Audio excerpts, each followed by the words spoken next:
Estamos de volta com o Business Club, hoje com o nosso amigo Tássio Alves, coordenador do Encontro Paraibano de Empreendedorismo.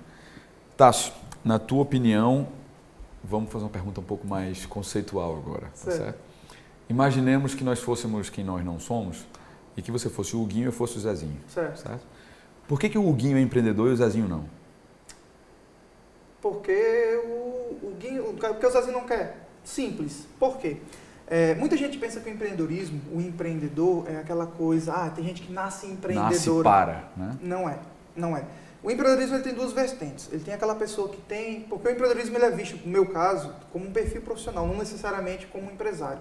Aquele cara que abre seu negócio é um empreendedor, não. Aquele cara é um empresário, certo? O empreendedor é aquele que faz acontecer, não necessariamente em empresa, ou no serviço público, ou dentro de uma grande empresa como funcionário. Isso, para mim, é um perfil empreendedor. Então... Agora, o que fatalmente acaba acontecendo é que pessoas com perfil empreendedor têm um pouco mais de coragem para correr riscos, né? Isso. Mas deixa eu te dizer, eu já conheço pessoas com perfil empreendedor que trabalham em grandes empresas que conseguem fazer a mesma coisa. É aquele cara que chega para você, não sei se você já conheceu, o cara que trabalha numa empresa, um funcionário, que fala, não, porque na minha empresa... A empresa não é dele, ele é funcionário. Mas ele toma aquilo dali como dele e começa a tomar decisões, quando ele tem esse poder de decisão, como se aquilo fosse dele, é o cuidado, você está entendendo? Então isso é um perfil empreendedor, é um cara que toma aquilo dali para si e assume a responsabilidade e vai à frente. Lógico, o risco ele é um pouco diminuído porque tem uma pessoa acima dele, mas enfim. Aí respondendo sua pergunta, aquele cara que não nasce com esse perfil empreendedor, existe uma coisa muito forte hoje, né, que é a educação. Educação de que forma? Existem cursos, ok. Existem treinamentos, existem ensino superior, curso técnico. Você imaginar existe para a educação. Mas, entretanto, quando ele começa a participar de eventos, não só do evento que eu organizo, mas de outros eventos de outro tipo, ele começa a perceber que as pessoas que estão ao redor dele têm um certo perfil. Sabe aquela coisa quando você começa a se aproximar de pessoas que tem um determinado tipo de atitude, você acaba se assemelhando a essa atitude a elas. Sim. Então é assim, quando você começa a participar de grupos empreendedores, quando você começa a visualizar e conhecer como é que funciona aquele perfil, você acaba, você acaba puxando aquilo para si. E você sim, com treinamento, estudando, buscando informação, você consegue sim ser um grande empreendedor. Então, ele quer ser um empreendedor, não nasceu empreendedor, ele tem como se tornar. Isso é possível. Exatamente. Através de educação e através de diversos fatores que ele precisa entender para que isso daqui para frente ele consiga levar esse novo perfil que vai se assemelhar a ele. Tá. Pela tua resposta, eu começo a inferir o seguinte, que a diferença entre um profissional que é empreendedor e um profissional que não é empreendedor tem a ver com atitude, Sim. com levantar da cadeira. Isso. Então, não empreendedor é, em tese ou em potencial, um ser um tanto quanto preguiçoso. Não chega a ser preguiçoso, mas às vezes ele não despertou aquilo. Isso aqui é uma coisa que é extremamente comum. A palavra seria acomodado? Também não. Tá. Eu vou te explicar uma coisa. O que acontece aqui na Paraíba, especificamente, no Nordeste como um todo? Existe uma cultura voltada para serviço público. Sim. Certo? Então, eu vejo pessoas brilhantes que poderiam estar em grandes empresas multinacionais. Eu também vejo. Prefiro a estabilidade. Aí, às vezes eu pergunto para elas assim, o que é estabilidade para você? Não, tem me preocupar de ser demitido, coisa e tal. Me diga uma coisa, se você abre uma grande empresa, você começa a ganhar muito dinheiro, você vai ser demitido por causa de quê? Se você estiver trabalhando numa multinacional e você está gerando milhões e milhões de resultados, você vai ser demitido por quê? A estabilidade quem faz é você, certo? Não é porque você tem aquela coisa de, não posso ser demitido, isso não significa estabilidade. Então, isso é cultural, tá? Isso é cultural. Então, vou dizer que uma pessoa dessa é acomodada? Não, porque ele estudou pra caramba para poder passar no concurso e para poder conseguir essa estabilidade que ele acredita que seja. Sim. Então, não é bem um acômodo, é acreditar, é cultural. É você acreditar que aquilo é o melhor para você quando você não conhece outros caminhos. Então, são esses outros caminhos, esse empreendedorismo que hoje está aflorado no Brasil todo, é que a pessoa precisa conhecer mais a fundo e ver que é muito mais negócio, profissionalmente falando, você correr alguns riscos do que você simplesmente se acomodar ou você achar que aquilo não é suficiente para a sua vida. Tá. Portanto, a gente não está falando necessariamente que ser empreendedor é obrigatoriamente uma qualidade oposta ao defeito de não ser empreendedor. Não, de forma é só uma nenhuma. característica. É um perfil profissional. É um perfil profissional. Tem outros perfis profissionais que não são perfis empreendedores, que são caras de extremamente sucesso, entendeu? Então, o empreendedorismo, é porque, como eu falo, existe muito essa confusão. Ah, não, empreendedorismo, empresário, não, é um perfil profissional. Existem vários outros com sucesso tão grande quanto os perfis empreendedores. Entretanto, o perfil empreendedor, ele é aquele que chama mais atenção por isso, por conseguir gerar resultados, seja ele com empresa ou dentro de outras empresas como perfil profissional. Tá. Dentro do cenário dos profissionais que a gente tem aqui na Paraíba, você consegue pensar alguns cases de empreendedores ou de empreendedorismo que te chamam a atenção? Sim. E aí vou te abrir um parênteses. Aqui no programa, aqui no Business Club, pode citar nome.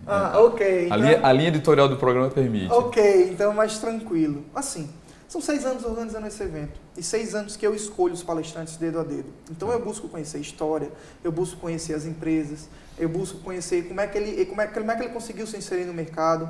Então, de certa forma, eu já tenho uma linha de tentar entender como é que funcionam os empreendedores, principalmente aqui da Paraíba, que eu sempre mexo os cases locais e de fora. Tá. Então, daqui da Paraíba, que eu já consegui convidar e que participaram do meu evento, né, que eu conheci pessoalmente, são histórias fantásticas. Luciano Piquet, da Paraíba, é uma história espetacular. Esteve conosco aqui no programa. Frederico Matos, da Empadinha Barnabé. Cara, eu sou fã daquele cara. Outro Fred também. Pronto, Fred é fantástico. Deca do Atacadão. A palestra que Deca deu no nosso evento foi para entrar para a história, sabe? Porque ele se emocionou falando do pai dele, falando de como ele começou, vendia galinha na feira. Então isso é fantástico. Então Deca é um case também que eu fiquei impressionado. Deixe-me ver mais. Tem tantos nomes, né? Um nome que eu vou citar que ele não é paraibano, mas hoje mora aqui, não sei se você conhece, Leandro Vieira, do site administradores.com. Conheço, é um grande case de sucesso o site dele, ele é um grande cara. Ele é gaúcho. Ele se define paraibucho. Exatamente, paraibucho. Né? Eu conheço o Leandro há 6 anos e é um cara também, desde a primeira edição do evento, a gente acabou se tornando amigo e ele já palestrou ano passado também novamente. Enfim, é um cara que é fantástico. Qualificado, muito qualificado. É um case que não é, de certa forma, paraibano, mas só fez sucesso aqui na Paraíba. Ele era gaúcho, veio pra cá e aqui conseguiu estudar. Então me fala uma coisa. Você já deve ter respondido essa pergunta algumas dezenas de vezes, mas qual é a característica que é comum a todos esses caras que você citou? Cara, atitude. Atitude sempre. E não vou citar característica, mas vou citar um exemplo que 90% deles passaram, o fracasso. Todos eles tiveram fracasso em algum momento, certo? Seja ele grande porte ou de pequeno porte. Todos eles quebraram a cara. Então eles tiveram a atitude de começar a quebrar a cara, entender o que foi que aconteceu com aquele erro e conseguir realizar um grande sucesso. A glória tem sempre a lembrança da lama, sempre, né? Sempre. É fantástico isso. Tanto que teve uma vez que eu estava conversando com um professor da área de administração e ele falou isso.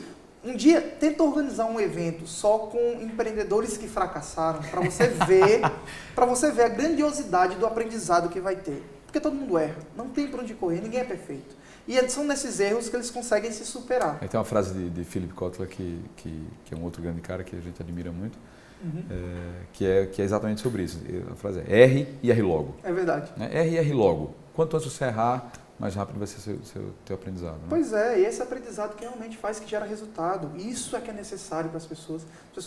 As pessoas pensam que errar é o fim, onde na realidade é mais um resultado que você precisa mensurar para continuar, para prosseguir. Né? Lógico, também não é fácil errar, eu vou dar um exemplo assim, errar como o Ike que perdeu milhões e bilhões. Não precisa errar tanto, né? Não precisa errar tanto, mas é um cara que eu garanto a você, logo ele vai estar também lá em cima novamente. Por quê? Porque ele aprendeu com tudo aquilo que aconteceu e por ser um grande empreendedor, ele vai conseguir superar isso fácil, te garanto. Quanto das características pessoais, aí eu estou me referindo a questões como timidez, extroversão ou eloquência, enfim.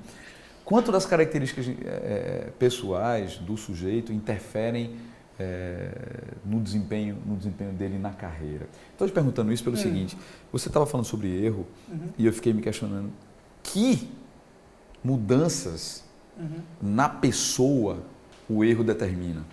Entende o que eu estou querendo dizer? Claro. Assim, Ike Batista, por exemplo, o que ele como pessoa aprendeu a partir desse fracasso? É engraçado isso, porque muitas vezes a gente alcança um determinado sucesso e algumas vezes sobe a cabeça, certo? Isso é coisa do ser humano. E uma das coisas que eu venho visualizando nesses últimos anos é exatamente isso. Quando você acaba caindo, né, de um lugar maior, mais alto, né, você, para recuperar, você tem que ser um pouco mais humilde né, para dizer eu errei, assumir o erro com outras pessoas. E isso é muito visível quando você conversa com essas pessoas. Caramba, eu errei. Teve um cara que palestrou no evento esse ano, o Marcelo Rocha, que hoje faz um sucesso também. Ele disse, caramba, quando eu tomei o meu primeiro tombo, eu fiquei devendo a todo mundo. Na cidade ninguém podia olhar para mim sem me cobrar. Eu ficava com vergonha de ir em casa para isso. Então, o que é essa característica? É você começar, na parte pessoal, você começar a ter mais humildade. Humildade de baixar a cabeça, de pedir desculpa, de saber que errou e tentar recomeçar e fazer. Então, acaba sendo, digamos assim, uma coisa mais... um conhecimento mais pessoal de entender, depois quando ele chegar ao sucesso de novo, ele saber que certas coisas ele não precisa fazer novamente. E tendo essa humildade, faz com que ele se torne, de certa forma, uma pessoa melhor. Não que ele fosse uma pessoa ruim, mas esse senso de você se autoconhecer, né, faz com que você seja uma pessoa e um profissional melhor. Sim, sem dúvida. Bacana, tá? A gente vai fazer um novo intervalo, daqui a pouco a gente volta falando um pouco mais sobre o encontro. Ok. Não sai daí, até já já.